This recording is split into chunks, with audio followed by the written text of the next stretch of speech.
La rosa derecha. Rosa derecha. Rosa derecha. Rosa derecha. Rosa derecha.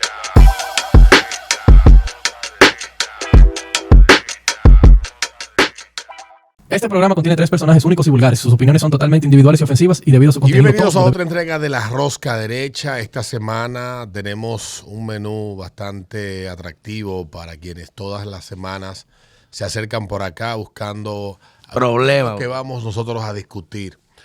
Y el invitado que tenemos en el día de hoy, antes que todo, saludo mi hermano.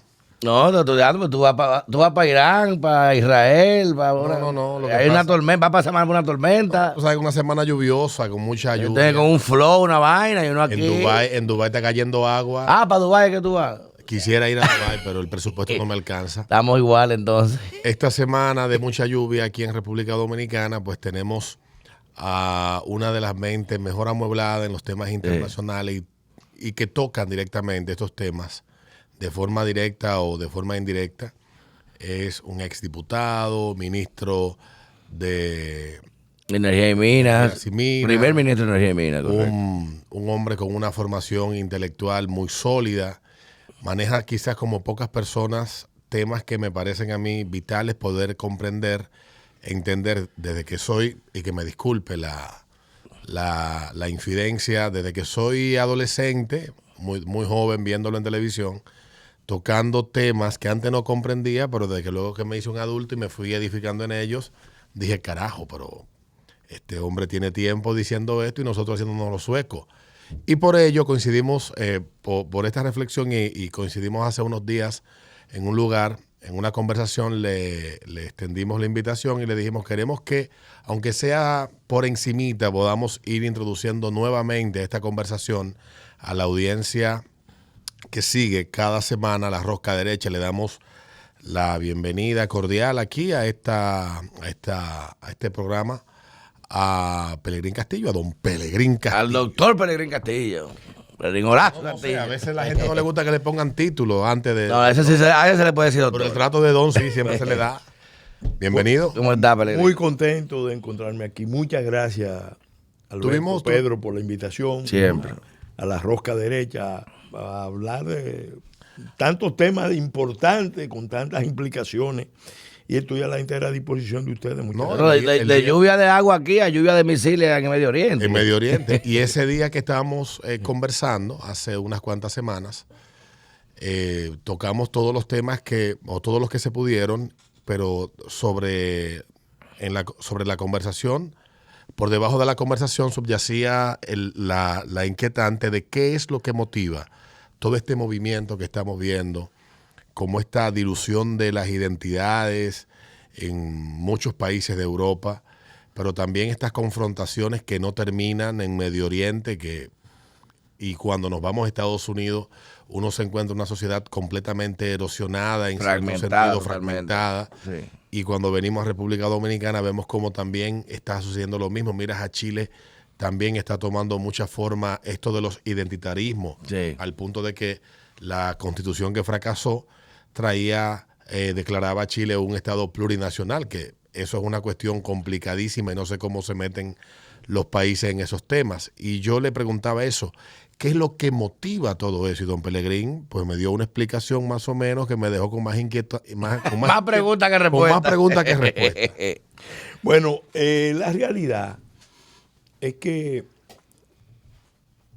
la humanidad ha vivido momentos donde los grandes imperios, las grandes potencias, llegan a asumir una visión universalista, una visión de un orden mundial Sí, globalismo puro y duro. que lo quieren imponer por diferentes vías. Y frente a ese proceso, naturalmente surge una reacción en contra, de resistencia, que viene de las naciones, de los pueblos, de las culturas, de las religiones, de las comunidades, son las identidades locales.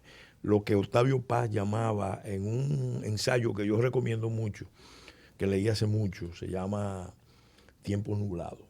Y hay un capítulo muy interesante que vale la pena leerlo ahora, que se llama La revuelta de los particularismos. Octavio Paz, sin duda, uno de los grandes pensadores latinoamericanos. En ese momento en que escribió Tiempos Nublados, era embajador de México en la India.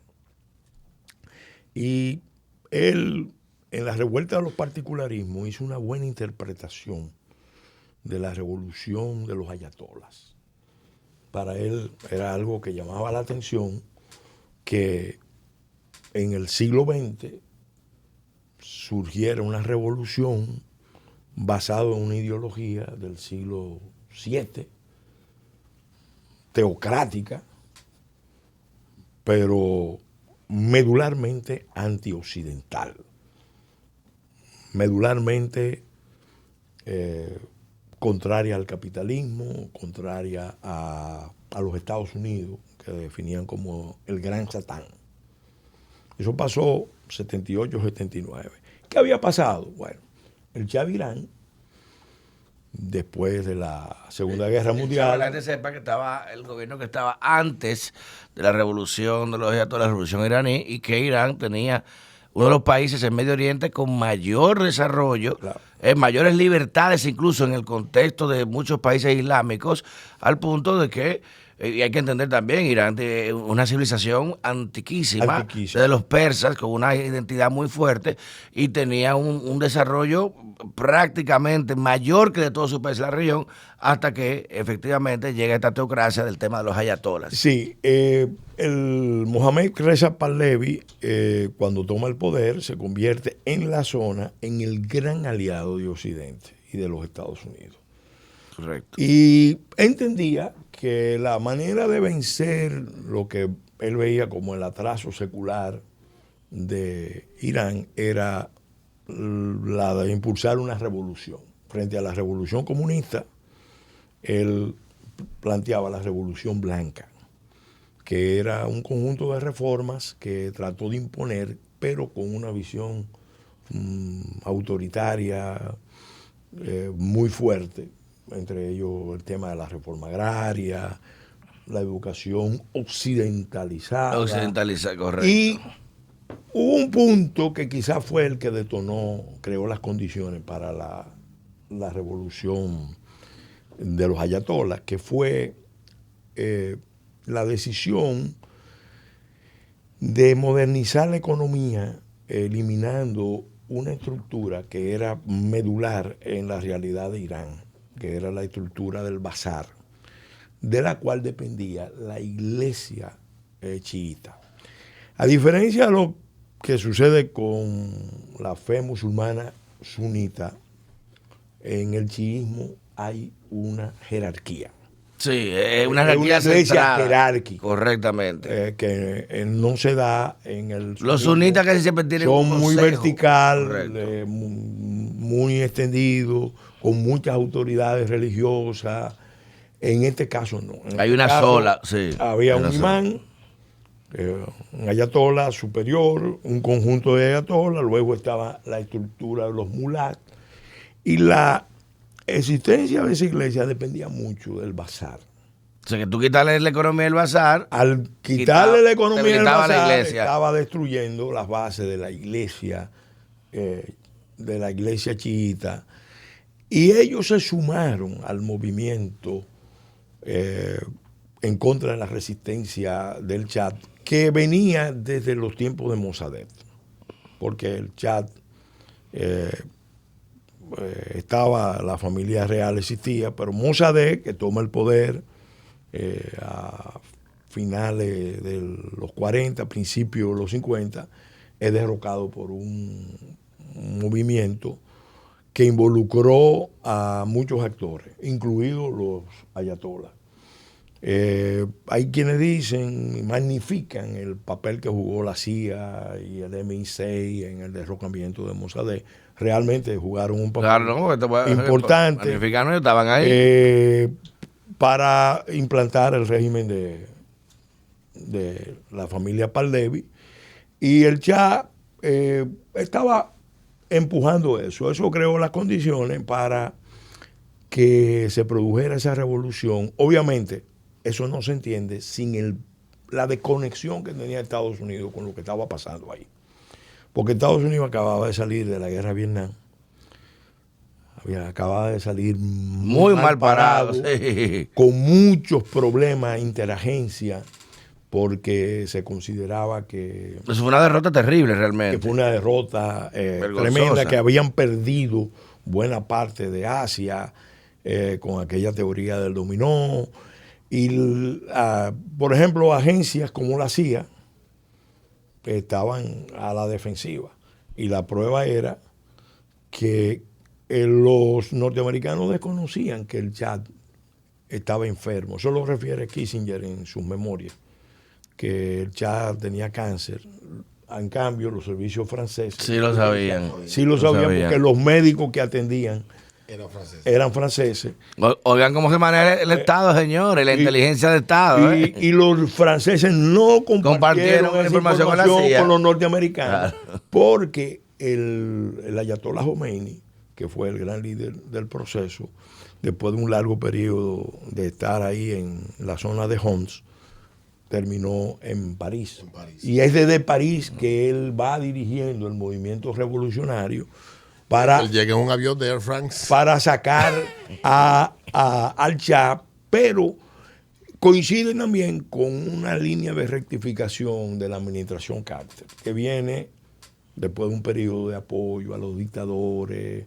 En toda parte del mundo empieza con replegarse, una política de relegitimar el discurso de Estados Unidos en política exterior, invocando la defensa de los derechos humanos. Entonces, la administración Carter, con una serie de decisiones que tomó o que dejó de tomar, fue debilitando el poder del Chad, y lo que se percibía, el ejército era fuerte, la policía era durísima, la Shabbat, pero el régimen estaba aparentemente abandonado por los propios Estados Unidos. Al extremo que el embajador Andrew Jones, norteamericano, por eso los americanos, como decía Winston Churchill, son una potencia esencial para el orden mundial, pero están en el origen de la mayoría de los conflictos, porque lo crean por su ambivalencia, sí, por su oscilación.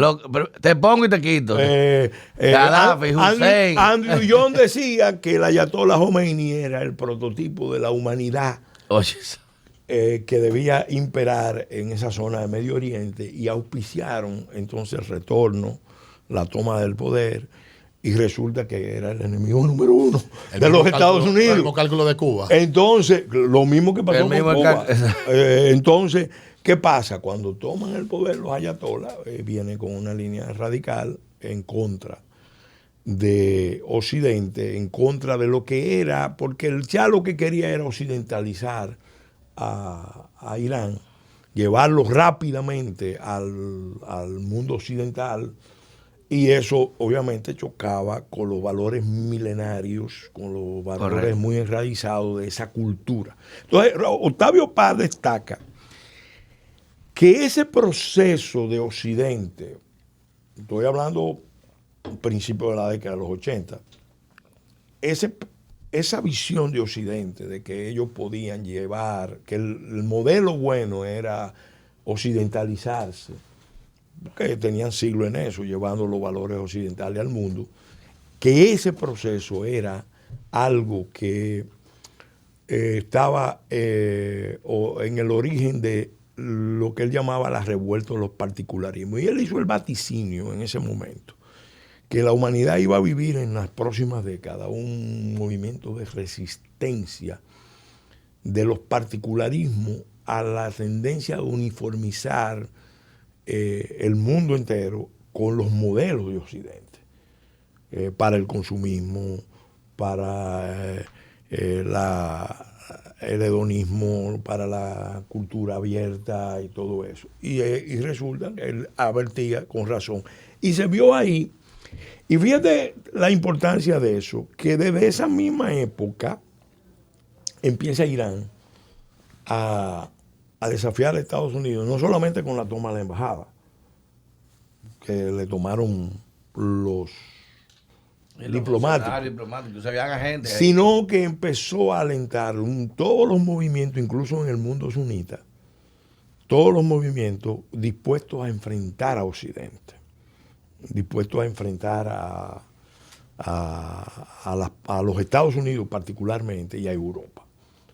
Obviamente, residualmente ellos veían ahí a Israel como la expresión de un Estado que surgió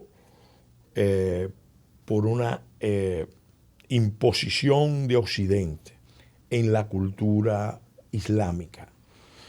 Acuérdense que hay una rivalidad histórica, el chiismo y el sunismo. Sí, correcto. El chiismo quería entonces erigirse en el liderazgo Islámico.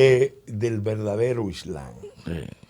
Por eso siempre ha habido tanta afinidad entre el discurso de la hermandad musulmana que surge en 1928 con Hassan Banna y el chiismo. Ahí están confluyendo esos dos discursos en cuanto a la lucha contra Occidente. Y vámonos un poco más para atrás. Hay un libro que yo recomiendo mucho, se llama La conspiración, de Editorial Herder. No, creo que no lo han vuelto a editar, pero lo escribió un sirio alemán, Bassam Tibi, profesor de la Universidad, creo que de Tubinga o de Heidelberg. Un libro muy sólido, erudito, que explica el problema que estamos viendo ahora, en su origen. Los pueblos árabes originalmente llegaron a tener unas civilizaciones importantes. Sí. Y esas civilizaciones tuvieron su momento de esplendor con las dinastías Omeya,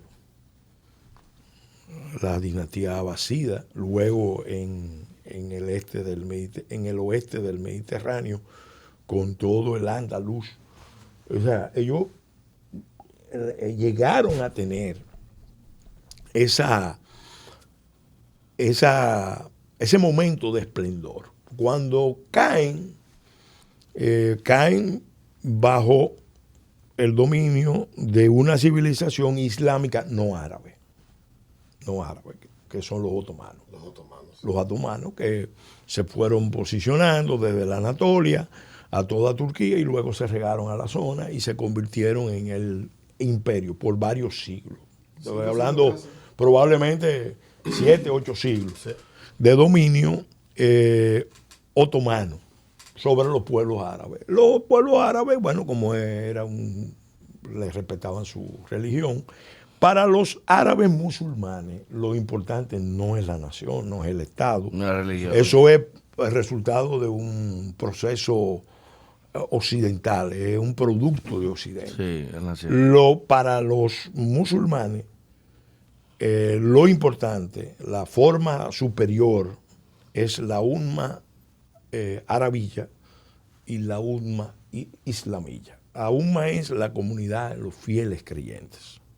No importa dónde estén. Tú puedes ser fieles creyentes árabes, que parece que, o sea, ellos reivindican un plus, porque Mahoma era el que unificó los pueblos árabes, y originalmente el Islam tiene una marca árabe, pero la umma grande es la umma islamilla, la comunidad mundial de los fieles creyentes.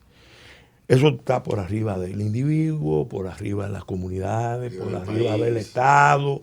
Tú vales como individuo, como sujeto. Creemos que uno puede verlo en países que no son árabes y tienen eso como el país más grande de comunidad musulmana. En Indonesia. En Indonesia, tú lo ves ahí. Entonces, para ellos eso es sagrado, eso es superior.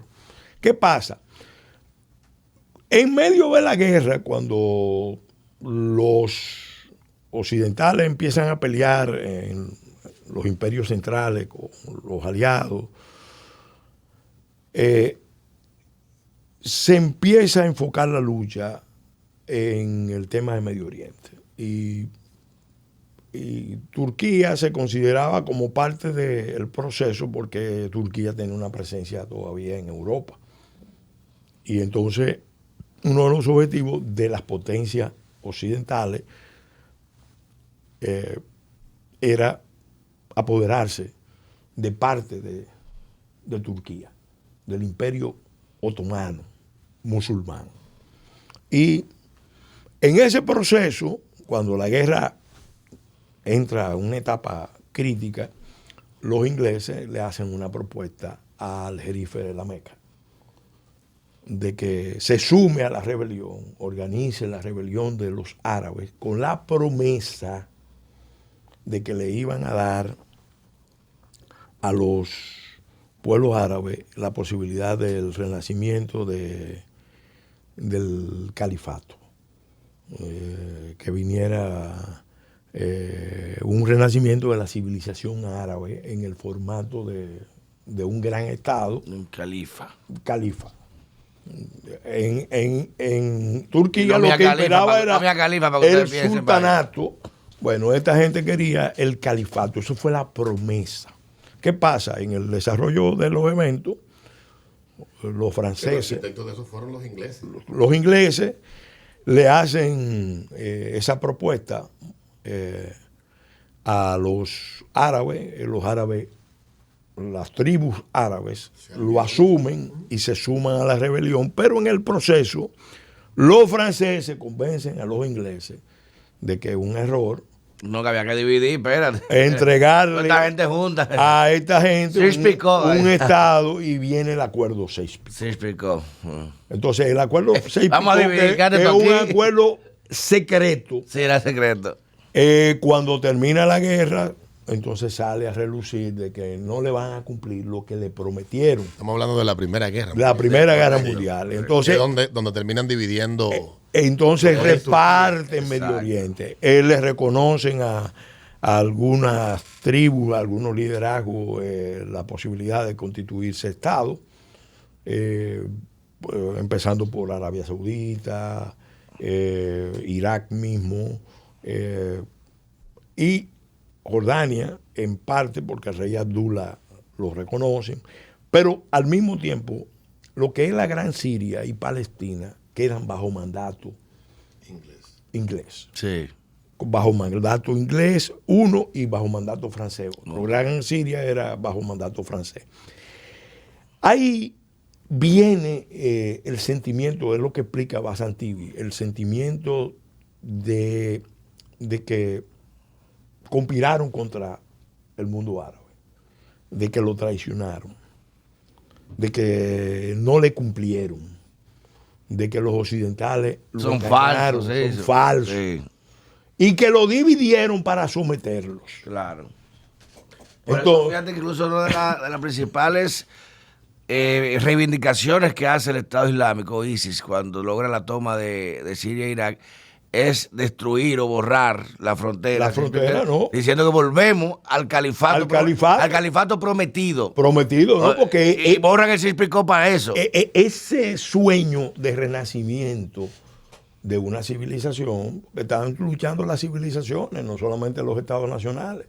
Entonces, eso está en la base de un movimiento que surge, ese sentimiento y resentimiento surge en Egipto con un movimiento que encabeza originalmente un personaje que hay que estudiar, que se llama Hassan Banna. Hassan Banna es el fundador de los Hermanos Musulmanes. Surge como un movimiento primero social, comunitario, porque en eso en Medio Oriente siempre ponen la creación de la comunidad primero que el Estado. Y ellos crearon un movimiento de ayuda, de autoservicio, de apoyo, para ir generando. Pero en el fondo la filosofía era el tema. Occidente nos engañó, Occidente nos impide aplicar la ley, porque no en el ámbito de la UMA y en el ámbito del Estado, lo que tiene que aplicarse es la ley islámica, la Sharia, la Sharia. Entonces ese elemento está en la base del de lo que es el resentimiento del mundo árabe y la división. Porque se entiende, del mundo musulmán, que se entiende que Occidente lo que hizo fue dividir a los musulmanes para someterlos mejor. Y ahí empieza esta lucha. Esa lucha empieza, por eso en el campo de los sunitas, el movimiento de los hermanos musulmanes va ganando terreno e incluso desafía el movimiento arabista, panarabista, que encabezan los ejércitos árabes, que se inspiraban más en el modelo kemalista, porque en Turquía, Kemal Atatürk, para poder salvar a Turquía, tuvieron que hacer una revolución, la revolución kemalista, y separar la iglesia del Estado. Separar la iglesia del Estado. Esa es una de las líneas generales del movimiento. Y así lo mantuvo durante todo el tiempo hasta últimamente que Erdogan, viendo el auge que hay del integrismo, ha querido empezar a asumir un liderazgo en el mundo islámico, porque como Turquía fue, vamos a decir, el gran protector de los pueblos árabes y del mundo musulmán, ahora, como sigue siendo el estado más importante, desde el punto de vista militar y tecnológico y económico, sigue siendo en esta zona, esa zona de Medio Oriente, sigue siendo el Estado.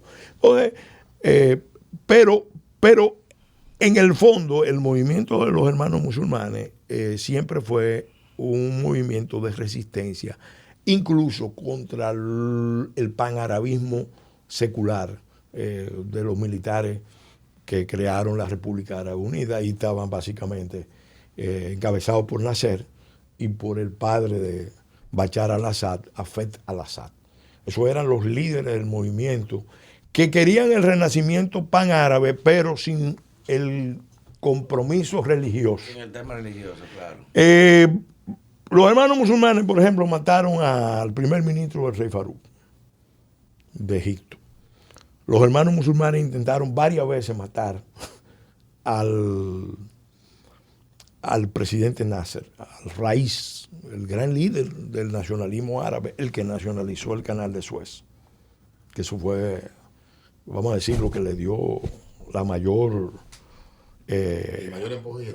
Claro, no, porque era un gran logro frente a Inglaterra y frente a Europa. No, nosotros, el canal es nuestro. Cuidado. E incluso lo hizo con el apoyo de Estados Unidos, porque cuando los ingleses, los franceses y los judíos, el Estado de Israel, tratan de enfrentar la maniobra de la nacionalización del canal, quien para la acción es el presidente Eisenhower en Naciones Unidas. Y llama a los ingleses y a los franceses y al Estado de Israel y le dicen, no, ustedes no pueden hacer eso. Dejen esta gente tranquila. No pueden hacer eso porque Estados Unidos tenía un compromiso en esa etapa muy fuerte con el tema de la descolonización. Entonces no podía alinearse con Inglaterra y con Francia. Si están descolonizando precisamente. Claro. Cuando se trataba de un acto de descolonización. Claro. Oye, ¿por dónde va? Pero frente a ese líder... Descolonización, no como el concepto que hoy estamos No, porque en ese momento los imperios europeos todavía estaban luchando por sobrevivir a la Segunda Guerra. Claro. Y entonces, cuando nace un régimen como el de Nasser, que su acto es reclamar el control del canal, fíjense que eso pasa en el 56, el año en que yo nací. Y más en esa misma época, 56, 55, si mal no recuerdo, se produce la famosa reunión de Bandung, donde los grandes líderes del movimiento de los no alineados se reúnen. Ahí estaba... Los no alineados, ¿verdad, Bárbaro? Ahí estaba Nasser, estaba Tito, estaba también Mao, no, el canciller chino. Y se produce aquella famosa declaración de lo que llamaron los pueblos oscuros, los pueblos del tercer mundo, que empezaba el proceso de descolonización. Pero volviendo al tema de Medio Oriente, ahí, fíjate que esa gente intentaron matar varias veces a Nasser. Y después matan a Sadat. Pero no lo matan porque hace un pacto con Israel, solamente, sino porque ellos le propusieron a Sadat, desde las cárceles, porque estaban en las cárceles todos, pero ellos le propusieron a Sadat que implantara la Sharia en Egipto. La ley Sharia en Egipto. Y entonces Sadat seguía la tradición de los militares que mantenían una separación, iglesia-estado, para garantizar que las minorías pudieran sobrevivir. Óyeme, y lo matan. Ya. Lo matan con infiltrados dentro del ejército. Esa filosofía es la que da nacimiento al movimiento Hamas. Porque ya Hafez al-Assad tuvo muchos problemas, incluso tuvo que destruir un pueblo completo que se llamaba Hamas, precisamente. Mira eso. Porque declaró, bajo la influencia de los hermanos musulmanes, la ley Sharia en esa comunidad, desafiando al Estado sirio. Y ellos mataron 10.000 personas. La exterminaron porque la norma ahí, lo dice Kissinger, desde Marruecos hasta Pakistán, es que besa la mano que no puedas cortar. Eso La que puede cortar, la corta. La norma cultural de dominio de relaciones, no es de que democracia, pluralismo, convivencia, tolerancia. Rompe la cabeza que tú puedas. Puede haber ciertas formas de tolerancia. Por ejemplo, el mundo musulmán por siglos permitió las digmas, que son comunidades de cristianos, como grupos comunidades de pequeños, judíos, pero la condición era que tenían que pagar un impuesto y que tenían que someterse a la autoridad del Islam, de la autoridad que rigiera en la zona. Entonces, eso, fíjense cómo se empalma ese movimiento de resistencia que viene con los hermanos musulmanes, que se va regando en muchas partes de Medio Oriente, que considera, bueno, al rey Abdullah lo matan yendo a la mezquita del Al-Aqsa, al entierro del primer ministro. Diablo, vale, entierro. Quedó por ahí mismo. Al entierro del primer ministro. Le dio en piso ahí mismo. Del Líbano. Y había como una ceremonia y mataron al rey. 2 por 1. ¿Por qué? Porque consideraban que él había traicionado la causa. Pero tú no era de que había Jordania. aliado al papá del rey Hussein. El papá del rey Hussein lo matan en el Hussein murió en el 52. 97. Lo matan en el 52 porque ellos entendían que entre los judíos y los jordanos había cierta inteligencia, cierto Como intercambio de información. entendimiento. Y la verdad es que eso siempre, ese fue un movimiento subversivo. Por eso está proscrito. Los hermanos musulmanes están proscritos en muchos de los países del Golfo y en Arabia Saudita, porque ellos consideran que los sauditas y otros regímenes de la zona son infieles. Apóstatas. No han sido consecuentes, no que son infieles, pero no han sido consecuentes con el mandato del Islam y se han entendido con los occidentales y han tenido un pacto con los occidentales y permitido que los occidentales dominen la zona. Entonces, esa contradicción, por eso Irán cuando gana los ayatolás, desarrolla una estrategia, primero de penetrar en el Líbano y después... Que está Hezbollah. Y mira, y algo muy importante, porque esto es bueno entenderlo. Fíjate que la guerra más dura que se da en la zona se da entre Irak e Irán. Porque Saddam era de la misma línea de Nasser y de Hafez al-Assad, militares. Yo soy sunita, pero yo no soy religioso. La mayoría es chiita, pero yo le garantizo su derecho igual. Su derecho. Claro. no se va a crear un estado kurdo, porque aquí hablamos mucho del pueblo palestino, pero Nadie habla Nadie habla de los kurdos, los yazidíes. ¿qué pasó con el tema de la independencia? Ahí Que están caemos ahí en el diciendo tema de los exacto. palestinos. Mira, Turquía, mis abuelos nacieron en Belén y en Nazaret. Eran árabes palestinos cristianos que vinieron aquí a principios del siglo XX, cuando precisamente se descomponía el Imperio Otomano.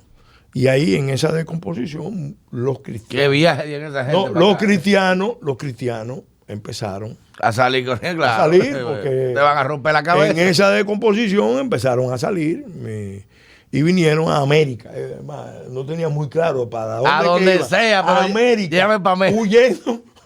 huyendo Déjame aquí. a la descomposición que había dentro del Imperio Otomano, porque todavía Turquía era, por eso a los que vinieron a América le decían los turcos, Sí. porque venían con pasaporte turco. Turco, correcto. Pero era huyendo a la descomposición que estaba en curso, porque estaba la lucha de los árabes con los turcos, estaba la lucha, las minorías sufrían mucho, los cristianos sufrían mucho, vinieron. Hasta el día de Yo, por tanto, eso es por el lado materno, porque por el lado paterno nosotros, los apellidos de nosotros son muy castizos, muy españoles. Rodríguez, Núñez, de la Cruz, Medrano, Álvarez, bueno, pero por el lado materno, o sea, uno conoce esa historia de origen. ¿Qué pasa?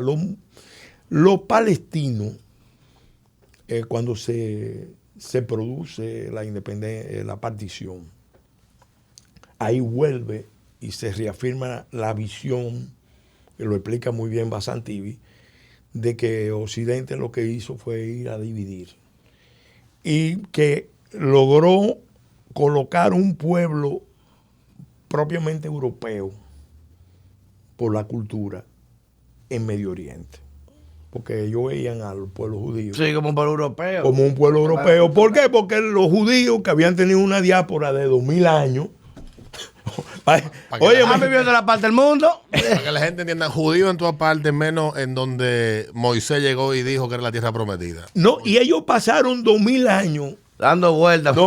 proclamando todos los años, el año que viene, El año de... estaremos En nuestra de nuevo tierra, en nuestra tierra, Jerusalén. en nuestra tierra. Incluso hay un salmo que tú lo oyes en las iglesias cristianas de América Latina, por eso en América Latina hay mucha identidad tú lo oyes, ese salmo hermosísimo que dice que se me pegue la lengua al paladar si me olvido de ti, Jerusalén.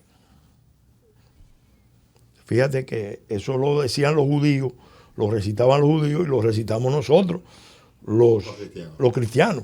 Entonces, ¿qué pasa? Ese proceso, bueno, Europa, el pueblo judío lo exterminan, lo tratan de exterminar en Europa, entre otras cosas porque trató de resistir la asimilación. O sea, No, hay que decirlo. No, en Europa. Los judíos se segregan y tienen una cultura que incluso hasta para la afinidad de vinculación familiar no se mezclan con todo el mundo. Porque- tú tienes que ser judío, hijo de madre judía, para tu casarte.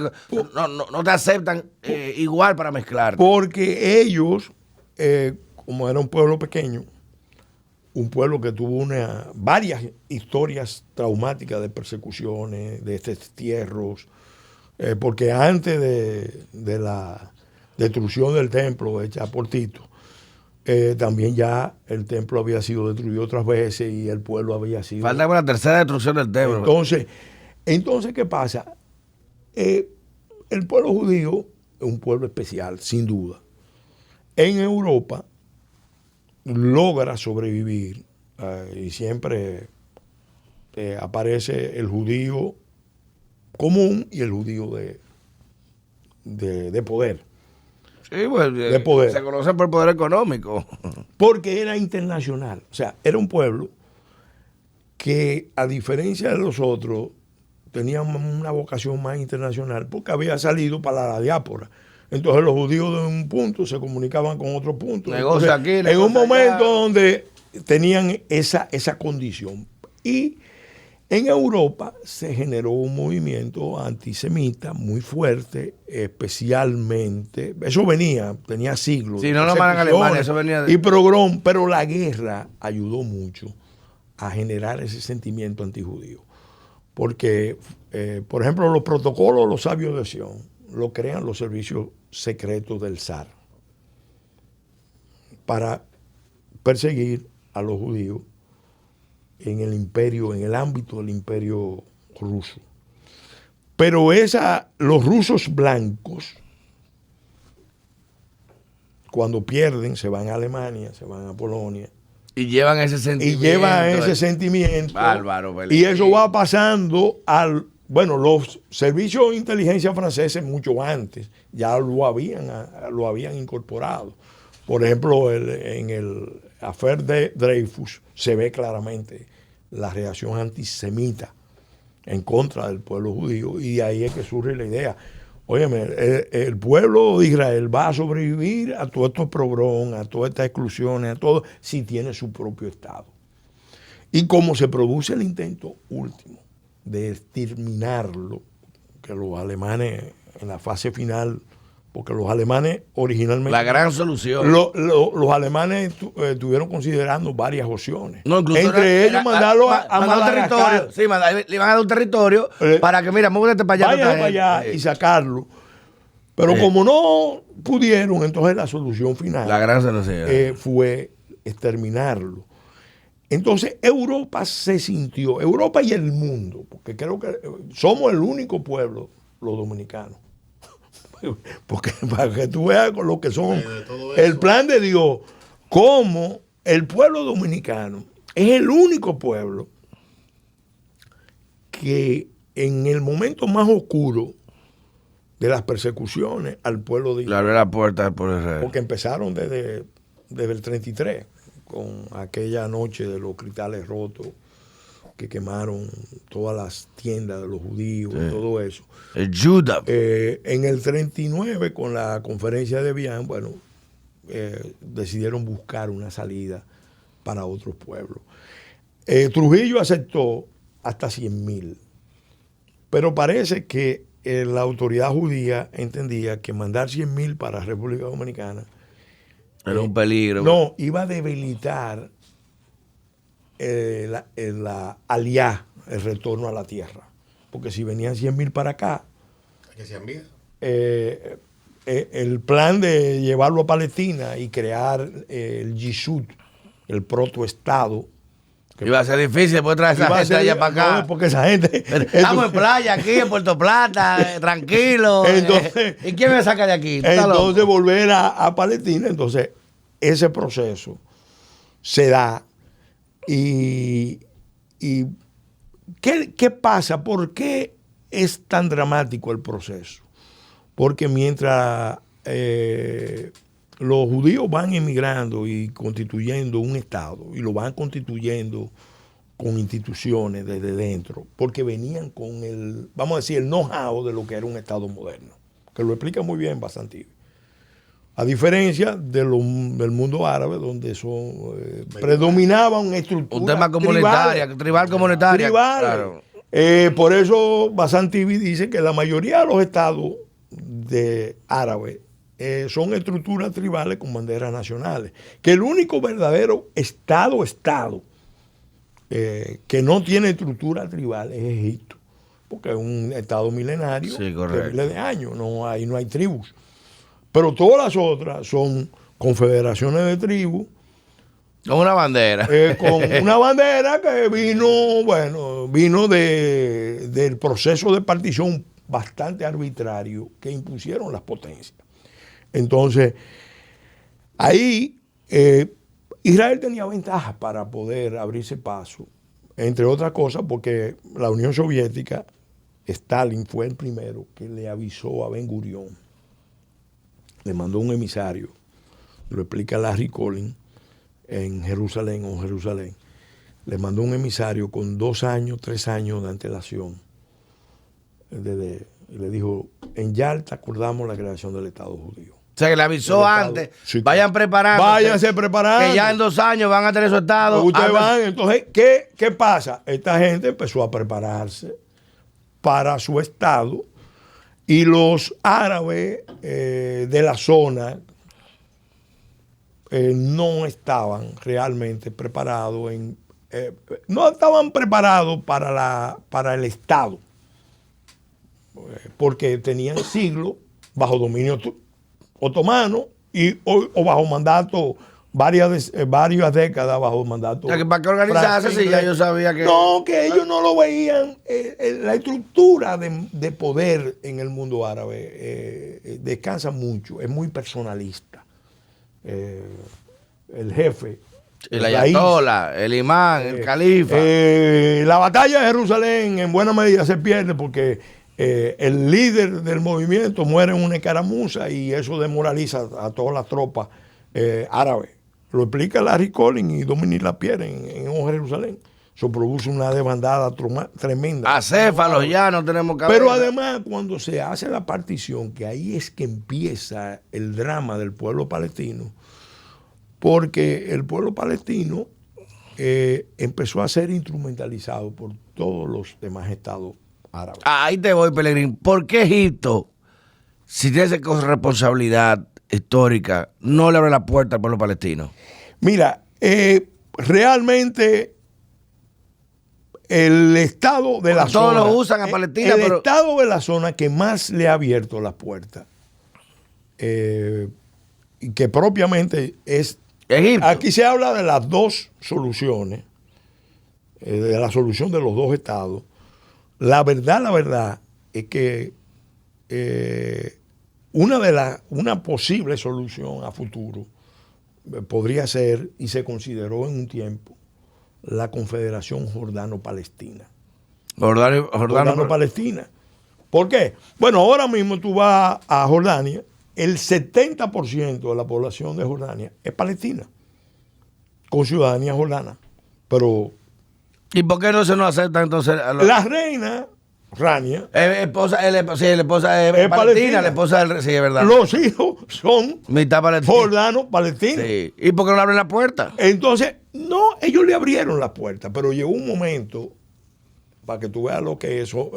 ¿Por qué? Porque en las luchas entre las tribus o los estados en formación, la causa palestina la han usado. Un instrumento. La han usado a conveniencia. Y los mismos líderes palestinos no han tenido la fortaleza que tuvo, por ejemplo, Ben Gurión, de dominar las tendencias internas. Por ejemplo, ¿por qué Israel se puede constituir como Estado en el 48? Israel tenía el mismo problema. Sí, oye, muchas corrientes. Había una corriente radicales que iba por el Erez Israel.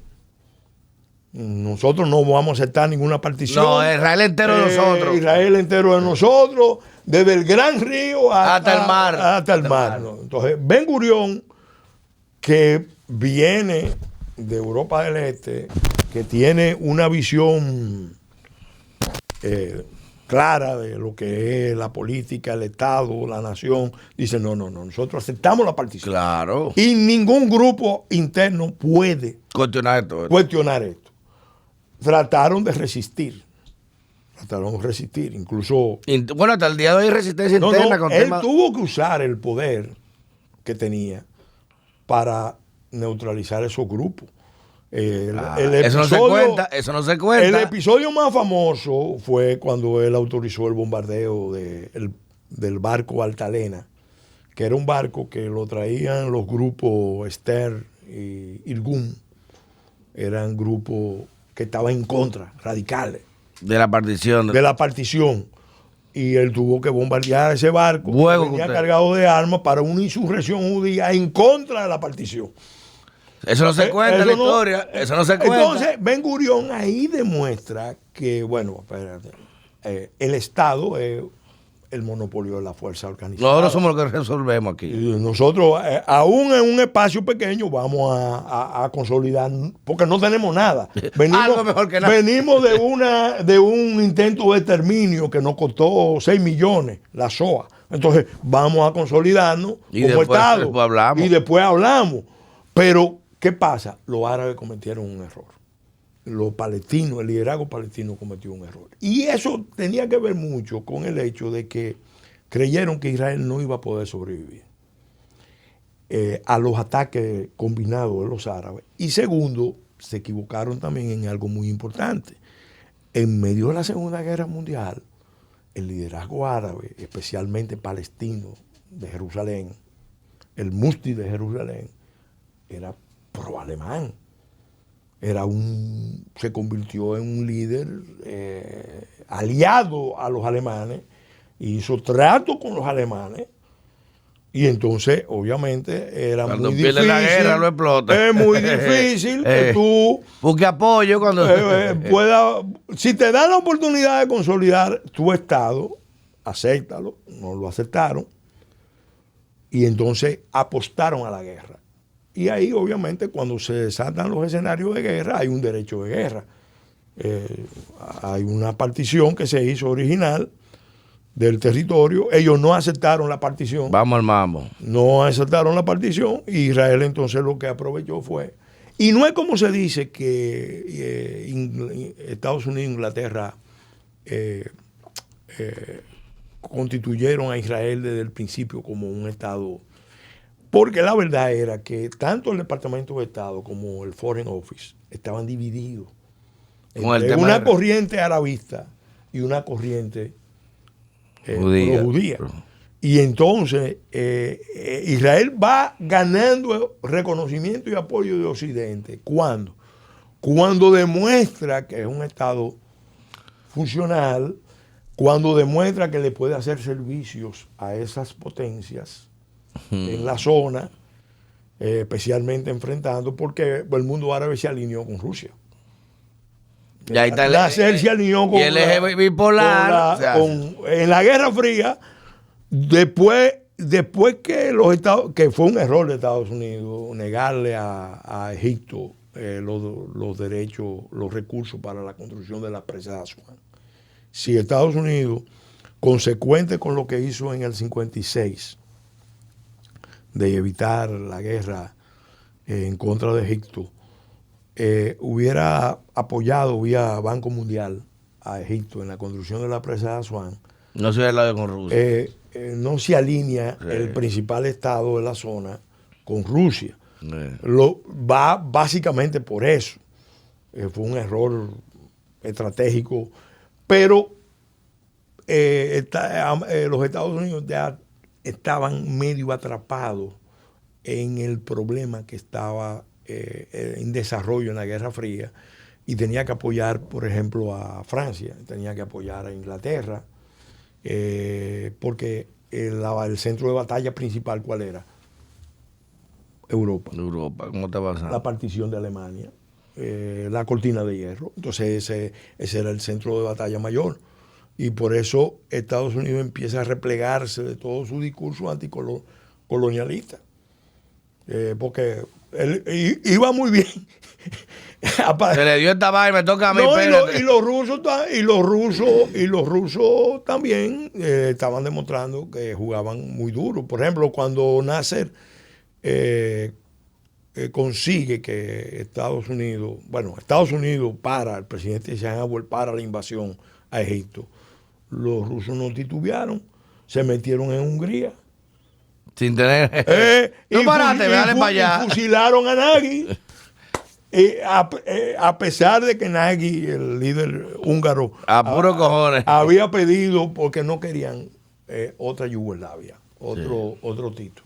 No querían. Y fueron, y lo cogieron y lo fusilaron a pesar de todo. Entonces los americanos decidieron, bueno, espérate, vamos a jugar con las reglas del contrario. Está fuerte. Y entonces, ¿tú estás conmigo o contra mí? Y los otros igual. O sea, el periodo de Guerra Fría fue así. Entonces el mundo árabe en eso se dividió. La mayor parte de los países del mundo árabe, la mayor parte se alinearon bajo el liderazgo de Egipto, Siria, Irak, por ejemplo, con la Unión Soviética. con la Unión Soviética. Y entonces las armas venían. Por eso te iba a decir eso. Fíjense que la mayoría de esos países utilizan AK-47, utilizan los Su, o sea que la mayoría de esos países, hasta por armamento, se dieron por ruta. Y cuando se empiezan a perder la guerra del 67, entonces ya la causa palestina, fíjate que el movimiento de liberación de Palestina se funda en el 64, en Egipto. Arafat era estudiante de ingeniería en la Universidad del Cairo.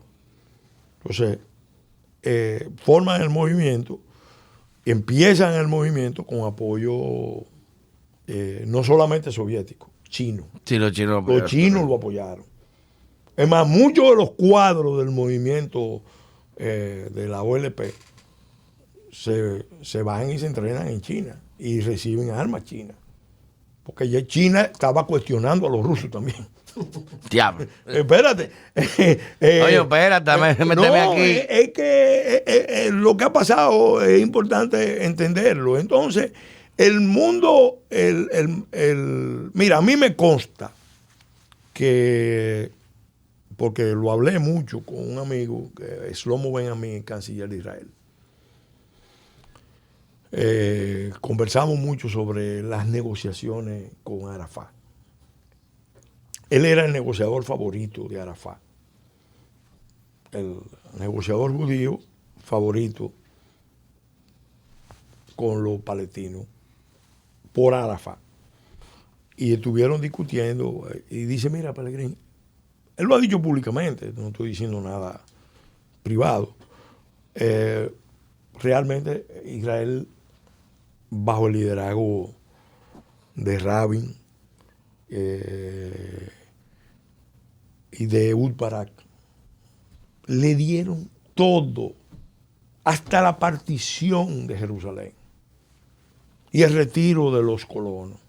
Sí, incluso hasta, bueno, quien retira a los colonos de Gaza es Sharon. Sí, es Sharon. Quien retira a los colonos de Gaza, un líder fuerte. Ya la gente sacaron. Lo sacó la misma gente para afuera. Afuera. A Gaza, al Estado palestino en las negociaciones, se le dieron hasta los yacimientos de gas, que son importantes, que están frente a Gaza. Se le cedió todo. Se le cedió todo para constituir un Estado. No quisieron. Arafat no quiso firmar. Entre otras cosas, por lo mismo, tenía la oposición interna de Hamas. Y si firmaba, le iban a hacer la guerra él mismo. No, lo hubieran matado. No, de otra manera. Lo hubieran matado su propia gente. Porque ese es el problema. La obsesión de esta gente no es un Estado. No es la destrucción de Israel. No hay una lucha por el Estado palestino. Sí hay una lucha por destruir el exterminio del pueblo de Israel. El pueblo de Israel. Y sí hay una lucha por la constitución del Estado Islámico, de un nuevo Estado donde reine la Sharia. No, y donde las minorías de las otras corrientes se lo lleva el diablo. Sí, entonces eso es importante entenderlo para saber, por ejemplo, esto que estamos viendo. Ahora engrampemos con lo que estamos viendo ahí en Gaza. Israel Los que hicieron el ataque el 7 de octubre sabían lo que iba a provocar eso, que estaban iniciando una guerra. Lo que está por verse, yo le pregunté ahora recientemente al encargado de la Cancillería israelí que estuvo aquí, el embajador Cohen, y dio una charla en la Universidad del Caribe. Yo le pregunté si a Hamas realmente tenía autonomía para hacer una acción de esa envergadura, porque Hamas depende de los apoyos de Qatar, y de Irán, los apoyos de Turquía, los apoyos de Irán. ¿No iba a ser a lo loco? O sea, si eso fue una acción autónoma o fue una acción concertada dentro de un plan más grande. Yo personalmente, mi interpretación es que el mundo está en guerra mundial. Empezó en el 14, cuando Putin toma Crimea, cuando chocan Japón y China. El capítulo es una guerra mundial híbrida. Después de esos escenarios, viene Trump e inicia la guerra económica contra China.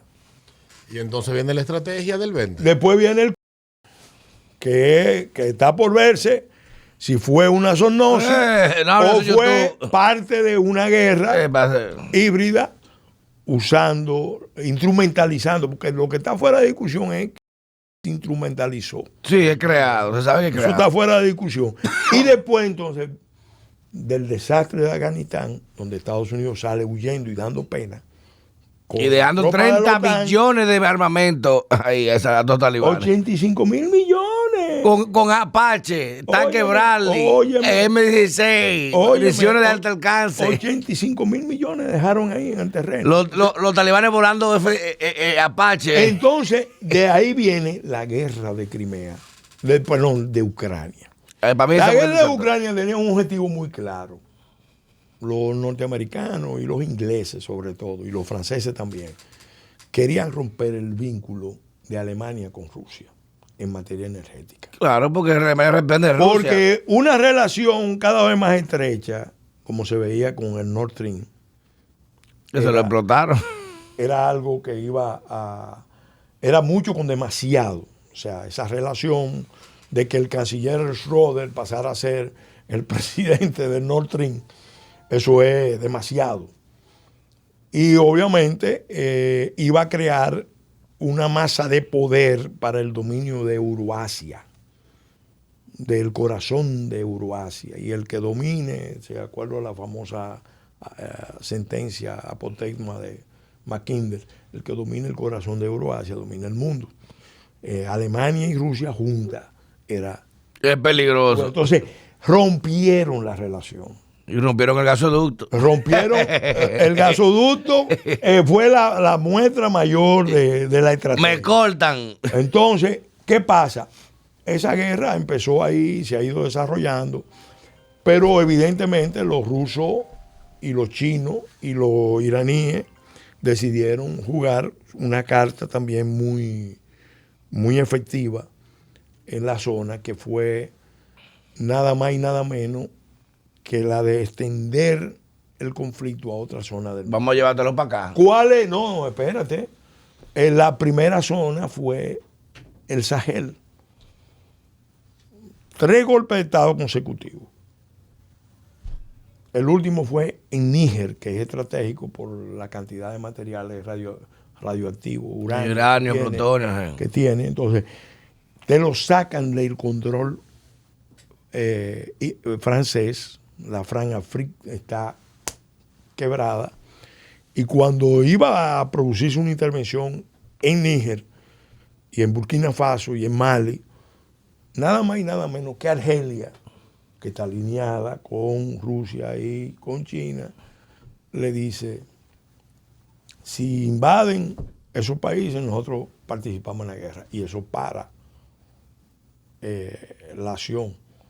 Pero mientras tanto hay millones de africanos que están saliendo del Sahel y del norte de África para Europa.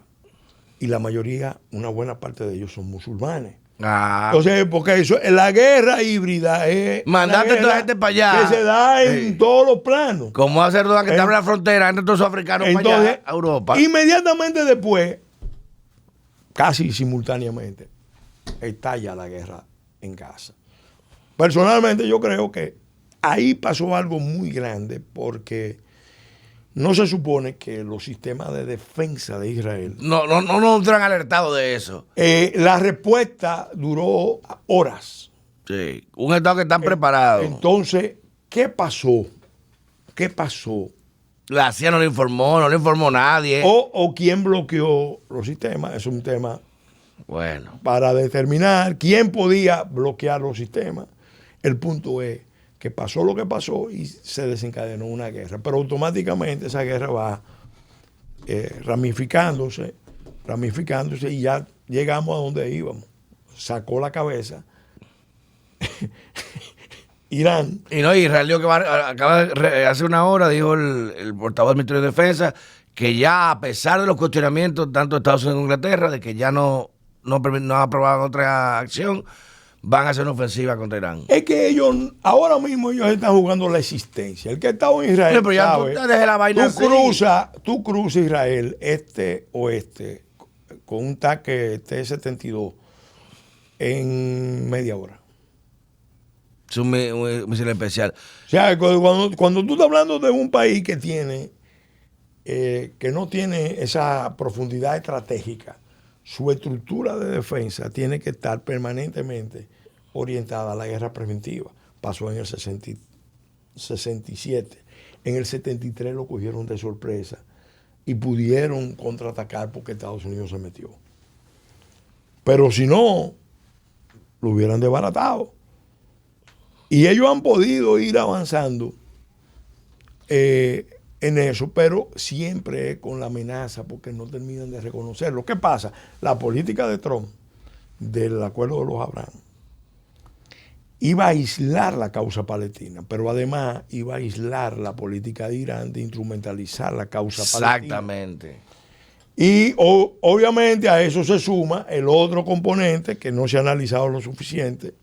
Biden va al G20 en la India y anuncia con Narendra Modi que van a construir una especie de alternativa a la franja y la ruta de la seda, que viene de la India. Combatir el collar de perlas. Va a pasar por Arabia Saudita, Jordania, Israel, eventualmente Siria y para Europa. Y eso también en el plano energético. Entonces, los chinos, espérate, obviamente, ¿quién pierde con eso? Pierde Irán como potencia que quiere la hegemonía, porque en la zona hay 4 potencias que están luchando por la hegemonía en la zona. Está Turquía, Arabia Saudí, está Irán. Arabia Saudí y Egipto juntos. Sí, pues combinado. Irán. Juntos. Fíjate que quienes terminan dándole luz verde al ejército egipcio para que derroque a los hermanos musulmanes De Arabia Saudí. es Arabia Saudita. Correcto. Pero volvemos al inicio. Quien termina creando los problemas es Estados Unidos, porque quiere que llega a Medio Oriente con el discurso de las revoluciones, las primaveras árabes. Estados Unidos. Creo lo de Siria. Va a Turquía con un discurso estimulando las revoluciones. Pero en Turquía podía pasar, porque Turquía tiene una historia. Pero irse a Egipto, a la Universidad de Al-Azhar, y pronunciar el discurso que produjo, y estimular todo ese movimiento en contra de los regímenes existentes, incluido su aliado histórico, que era Mubarak, con la visión ideológica de que los dictadores hay que acabarlos. Señores, en esa zona. Ahí no puede haber. Dios perdone. Funcionan dictaduras. Ahí hay que resolver. Eso es que democracia. Yo tengo una amiga, europea, sueca. Esa visión romántica. Que un día me dice, voy para la Plaza Tahrir. Y yo le digo, ¿y qué tú vas a hacer en la Plaza Tahrir? No, porque a protestar por la libertad. Es una revolución democrática que se está dando en Egipto. Coñazo, y eso hay que acompañarlo. Y yo le digo, te puedo escribir que si hacen elecciones los hermanos musulmanes, como en Argelia ganó el FIS, los hermanos musulmanes van a barrer en Egipto. Óyeme, y pasó. Tal cual. Entonces, hay un problema de comprensión de Occidente, de lo que está pasando. La matanza, horrible. Por eso es que hay que luchar para que las guerras no comiencen. Pero una vez comienza, la lógica de la guerra en esa zona y en el mundo entero, porque en la Segunda Guerra Mundial, cuando Churchill le prometió a Stalin un apoyo, fue bombardear ciudades alemanas que no tenía ninguna importancia militar. Hamburgo con de Se Ross. llevaron Dresde. De Dresde, que es la ciudad más hermosa de Alemania. Que no tenía importancia militar. Sí, pero tenía importancia moral para Alemania. No, era. Porque es la ciudad más hermosa. Porque según Churchill. Y le dio en la madre el corazón. ataque a Dresde. Le explotaron. Era un ataque a la moral del pueblo alemán. Decir, me dieron a mí en la ciudad. Fíjate la lógica. Ok, yo te voy a debilitar tu capacidad de resistencia, demostrándote que te voy a dar donde más te puede doler y tú no puedes hacer nada. O sea, es la lógica de la Es verdad, una ciudad hermosa. Hay que luchar para que las guerras no comiencen, porque después que comiencen, ya tú no sabes. Es una atrocidad tras otra, una atrocidad tras otra. Y bueno, vamos a ver. Ojalá. Bueno, Pelegrín, de verdad que ha sido una cátedra. Siempre hablar contigo, una experiencia que uno no termina de asimilar. Esperemos una parte 2 de este conversatorio. Vamos a hablar de la yihad. Vamos a hablar mundial y actualizarla cómo se va a llevar. Miren los ataques que están sufriendo los cristianos en lugares como Australia, Sí, claro. en Sydney, que está pasando ciertas cosas más radicales cada vez. Y lamentablemente esperar, como dice Pelegrín, que esto no escale. Porque, aunque ya hay un escenario de Tercera Guerra Mundial, en una guerra como esta nadie gana, la civilización pierde. O sea que vamos a esperar la parte 2, porque esto está demasiado bueno, la gente va a querer saber ya en tema actual cómo está llevando. Quedó pendiente la parte de la pregunta, que bastante bien le explicó y que me dejó con muchas dudas. ¿A quién beneficia esto? Porque hay muchos intereses encontrados. Demasiado intereses juntos. Mira, no te sorprenda que al final todo esto, porque Ucrania ya es un caso perdido. O sea, Ucrania no le va a ganar a Rusia. Imposible, por Dios. Pero el peligro está en que ese grupo que está ahí puede intentar, y ya hay advertencia, una acción desesperada, y hay que ponerle mucha atención a lo que está pasando Explotar un reactor. en- El reactor de Zaporizhia, explotar ese reactor lo nuclear. que está pasando en Zaporizhia. Y se habla del Porque diablo. Eso puede pasar. Las guerras son así. La Primera Guerra Mundial, el servicio secreto serbio trató de desmontar la conspiración que la había montado. Y resulta que la mano negra, que ellos mismos habían alimentado y auspiciado, se declaró independiente y produjo.